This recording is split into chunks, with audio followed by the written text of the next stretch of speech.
ইচ্ছা সত্ত্বেও মানুষ পাপ করে থাকে। অর্জুন জিজ্ঞেস করছেন, অথ কেন প্রযুক্ত আয়ং পাপং চরতি পুরুষঃ অনিচ্ছান আপি বর্ষ্ণেয় বলাৎ ইব নিয়োজত। অর্থাৎ অর্জুন বলছেন, হে বর্ষ্ণেয়, মানুষ অনিচ্ছা সত্ত্বেও কার দ্বারা বলপূর্বক পাপাচার করে থাকে।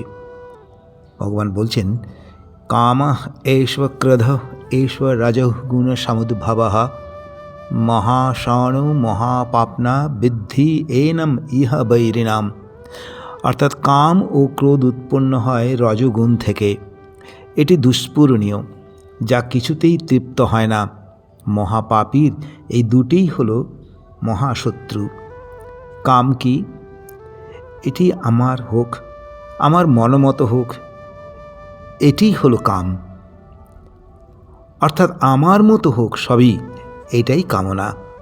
কামনা পূরণ হলে তার থেকে লোভ উৎপন্ন হয়, আবার কামনা পূরণ না হলে ক্রোধ উৎপন্ন হয়। আবার কারো কামনা পূরণে কোনো শক্তিশালী বাধা যদি এসে যায়, তার থেকে ভয় উৎপন্ন হয়।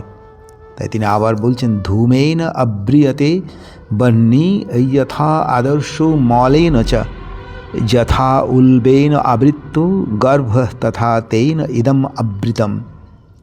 ধূম দ্বারা বহ্নি এবং ময়লা দ্বারা আয়না আবৃত্ত থাকে, জরায়ু দ্বারা গর্ভ আবৃত্ত থাকে, সেইরূপ কামনার দ্বারা জ্ঞান আবৃত্ত থাকে। কামনাই মানুষের সর্বদুঃখের কারণ। আবৃত্তং জ্ঞানম এতেন জ্ঞানীন নিত্যবৈরিণাম কামরূপেণ কৌন্তেয় দুষ্পূরণে অনিলজ। অর্থাৎ অগ্নির ন্যায় দুষ্পূরণীয় কামই জ্ঞানীদের নিত্য শত্রু। কাম জ্ঞানকে আবৃত্ত করে রাখে।